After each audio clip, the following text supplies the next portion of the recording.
Bhosari MIDC police स्टेशनच्या हद्दीत दिनांक 20 जून रोजी फैज फहीम शेख याला 9 इसमांनी पूर्ववैमनस्यातून जीवे ठार मारण्याचा प्रयत्न केला होता।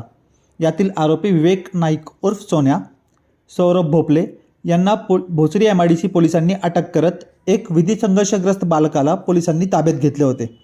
मात्र या गुन्ह्यातील मुख्य आरोपी सूरज रणदिवे, अथर्व पकाले, प्रतीक सापकाळ, चेप्या उर्फ केतन सोनवणे व लकी उर्फ लखन उर्फ सुनील पवार हे फरार असून गुन्हा घडल्यापासून अद्याप पोलिसांना गुंगारा देत वेगवेगळ्या ठिकाणी वास्तव्य करत होते। पोलीस त्यांच्या मागावर होते।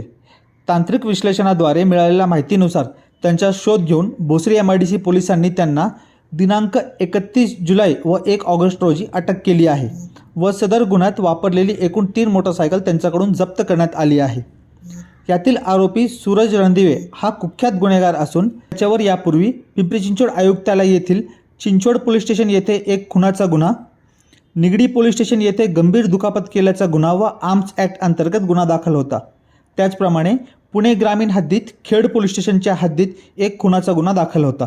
सदरची कारवाई पोलीस आयुक्त विनयकुमार चौबे, सह पोलीस आयुक्त शशिकांत महावरकर, अपर पोलीस आयुक्त वसंत परदेशी, पोलीस उपायुक्त परिमंडल 3 शिवाजी पवार, भोसरी MIDC विभागाचे सहाय्यक पोलीस आयुक्त सचिन हिरे व भोसरी MIDC पोलीस स्टेशनचे वरिष्ठ पोलीस निरीक्षक गणेश जामदार यांच्या मार्गदर्शनाखाली तपास पथकातील पोलीस उपनिरीक्षक राजेंद्र पानसरे, पोलीस अंमलदार चंद्रकांत गवारी, शरद गांधीले, राजू जाधव, संजय जरे, स्वप्नील शेलार, गणेश बोरहाडे, राहुल लोखंडे, जीवन बिराजदार, प्रवीण मुळूक, नितीन खेसे, विशाल काळे, भागवत शेप, आनंद जाधव, अक्षय क्षीरसागर व अनिकेत कांबळे यांनी केली आहे।